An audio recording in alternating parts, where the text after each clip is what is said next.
Olá pessoal, então a gente vai falar agora um pouco mais sobre essa personalidade importantíssima que é Marco Túlio Cícero. De fato, Cícero é tão importante para o conhecimento da história, da política, do sistema político romano, que sobre ele sabemos mais do que qualquer outra personalidade daquela época, ou de qualquer outra personalidade da Antiguidade Clássica. É a única personalidade, aliás, de quem sabemos quase tudo, e quase toda a sua obra ficou na íntegra, remanesceu na íntegra aos nossos dias. Somente as suas poesias, que eram consideradas medíocres, não chegaram até nós, mas de resto toda a sua obra, praticamente de modo integral, chegou até nós. E nós sabemos muito através dessa obra do funcionamento da República, do Império, do sistema administrativo romano, entre outras coisas. Certo? Cícero nos legou informações preciosíssimas sobre tudo que nós sabemos daquele momento histórico pelo qual passava Roma. Então, Cícero foi, entre outras coisas, certamente o mais ilustre entre os oradores romanos. Ele nasceu em Arpino, no ano de 106, é uma província na região sul do Lácio, e passou brevemente pela vida militar, que era um requisito obrigatório para quem queria seguir na carreira política da vida pública romana. Ele estudou filosofia com Filão, o acadêmico, e mais centrou-se na oratória, realmente. Cícero é muito conhecido, particularmente pelos seus trabalhos na retórica. Você vai ver daqui a pouco um vídeo sobre o que é e como funcionava a retórica clássica. Aí você vai ver o quanto a retórica era importante para a vida pública romana.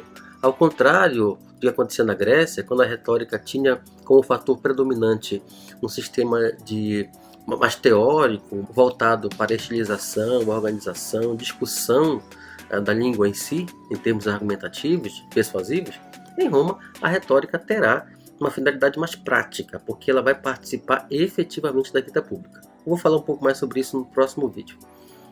Cícero teve uma educação muito completa. Ele tinha conhecimentos em história, filosofia, direito, e por ser muito eloquente e muito inteligente, ele galgou rapidamente as diversas posições na carreira política que eram reservadas àqueles cidadãos romanos que tinham uma tradição aristocrática, um nome, digamos assim, de família importante na sociedade romana. Mas ele conseguiu seguir o cursus honorum e galgou todos os cargos necessários para chegar ao mais alto patamar da vida pública política romana, que é o cargo de cônsul. A gente vai já falar sobre isso daqui a pouquinho. Mas ele se destacou mesmo, como eu disse, na oratória, né? Ele estreou na oratória, ainda muito jovem, estreou na oratória. E justamente defendendo um escravo liberto que era acusado de parricida por um favorito de Sila, aquele ditador Sila de quem eu falei no outro vídeo. E por causa disso, por prudência, ele acabou precisando deixar Roma para ficar na Grécia por cerca de 2 anos, a princípio sob a desculpa de tratamento de saúde, mas para fugir de qualquer tipo de repreensão, de represália do ditador Sila. De volta a Roma, então, ele aceitou um processo contra Verres, que teria sido acusado de corrupção.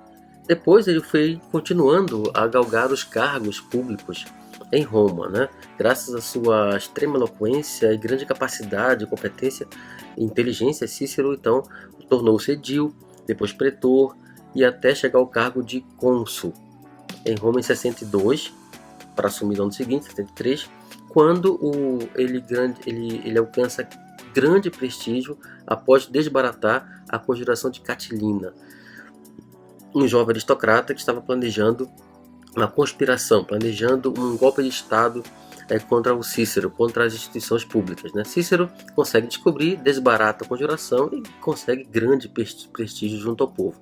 É o melhor momento da vida política de Cícero. Ele chega a ser declarado Pater Patriae, o pai da pátria, graças a esse ato em defesa das instituições romanas.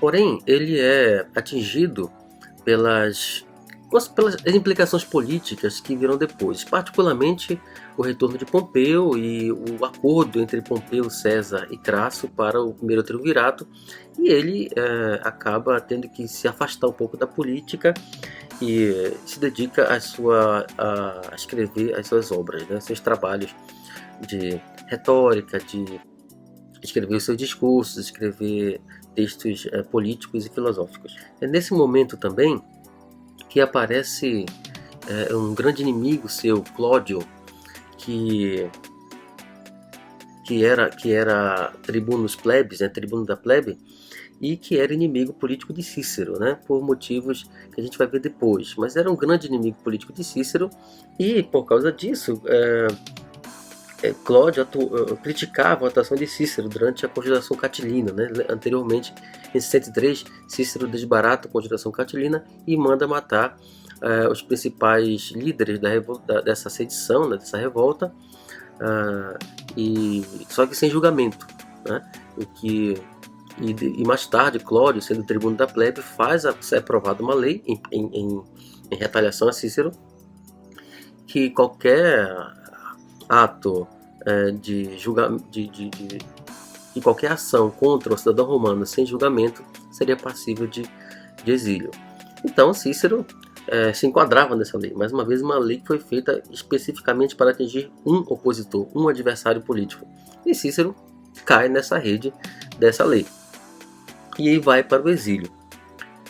Só que com a ajuda, com a interferência mais tarde de Pompeu, Cícero obtém o perdão do Senado e volta triunfante para Roma. Né? É quando ele está também com grande prestígio. Porém, mais uma vez a sorte de Cícero começa a balançar, porque é quando, logo depois, alguns anos depois, começa então os atritos entre César e Pompeu. Né? E Cícero está no meio dessa guerra. A princípio ele se mantém neutro, né, tentando agradar César e Pompeu, e portanto o Senado que estava do lado de Pompeu, mas no fim ele acaba tendendo mais para Pompeu. Só que Pompeu perde a guerra, né, e Cícero inclusive havia emprestado valores para Pompeu para ele arcar com as despesas da guerra. Obviamente, com a derrota de Pompeu, Cícero vai à bancarrota, né, à falência, e totalmente desamparado. Ele obtém o perdão de César, mas fica proibido de atuar politicamente, de atuar no fórum. Ele acaba se recolhendo, né? É quando ele produz muitas de suas grandes obras também, nessa recolha, nesse afastamento da vida pública, e produz as grandes obras, como por exemplo De República, uma grande obra de Cícero. E uma série de infortúnios acaba acontecendo. Sua filha morre, ele se separa 2 vezes e acaba entrando em muita dificuldade e afastado da vida pública. Porém, com a morte de César, Cícero volta para o campo político, né, e acaba criticando, né, um dos triunviros, que viria a ser depois triunviro, Marco Antônio. Ele escreve as Filípicas, são discursos violentos contra a política de Marco Antônio. Né? Essas Filípicas vão ser o motivo para o fim de Cícero. Por quê? Porque quando o Marco Antônio faz acordo com Lépido e Augusto para governarem no segundo triunvirato, cada um faz uma lista de proscrição, uma lista de morte, em que cada um elimina os seus possíveis e potenciais inimigos políticos, né, para poderem governar. Na lista de Marco Antônio está Cícero. Né? Cícero, que ao se posicionar contra Marco Antônio, obviamente defendia o lado de Augusto, mas Augusto o abandona e Cícero se vê na lista de proscritos e se vê obrigado a fugir para a Grécia, mas ele não chega a escapar. Ele se entrega dizendo aquela famosa frase, né? Moriar in patria saepe seruata, que eu morra na pátria sempre servida. E de fato isso aconteceu em 43 a.C., quando ele é assassinado por soldados de um antigo cliente seu. Cícero ainda tem a cabeça e as mãos cortadas, e por ordem de Antônio, a sua cabeça é exposta nas rostra, que eram os púlpitos do fórum onde os oradores discursavam para o povo romano. né? E há alguns relatos que dizem que, não satisfeita com isso, né, a esposa de Marco Antônio, Fúvia, teria pedido que a língua de Cícero fosse cortada em sua presença, né? Já tendo sido decapitado, ela ainda vai e corta a sua língua como sinal de desprezo pelos discursos, pelo posicionamento político de Cícero, né? Esse é o fim do grande orador romano. A obra de Cícero, a obra geral de Cícero, é monumental. Ele tem obras epistolares, judiciais, retóricas, filosóficas e um acervo imenso. Pouco de seus manuscritos se perderam. Restam-nos todos os seus célebres tratados de retórica, 7 ao todo, 12 tratados, dentre 16 ou 17, relativos à política e à moral, 51 discursos, todas as suas cartas, quase 1000 cartas, algumas apócrifas, é verdade, e apenas a sua poesia, que na época era tomada como medíocre, não chegou até nós.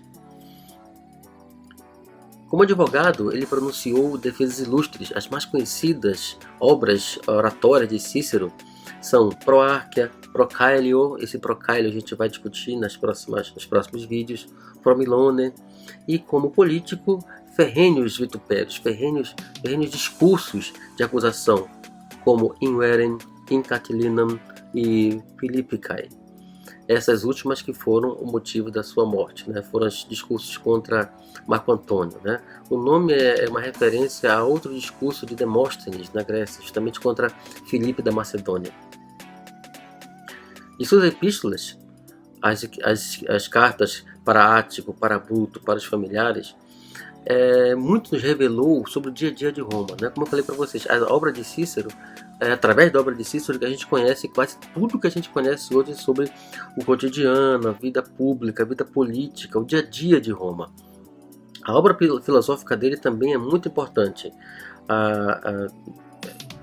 Cícero, como filósofo, não foi muito original, mas ele conseguiu transmitir e solidificar a filosofia grega através das suas obras, como, por exemplo, Disputationes Tusculanae, De Natura Deorum, De Officiis.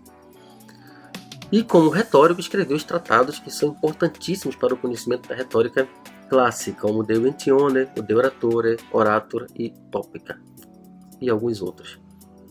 Então, a obra de Cícero é importantíssima e muito vasta. A gente vai comentar já já o estilo dele, especialmente o estilo relacionado à retórica, certo?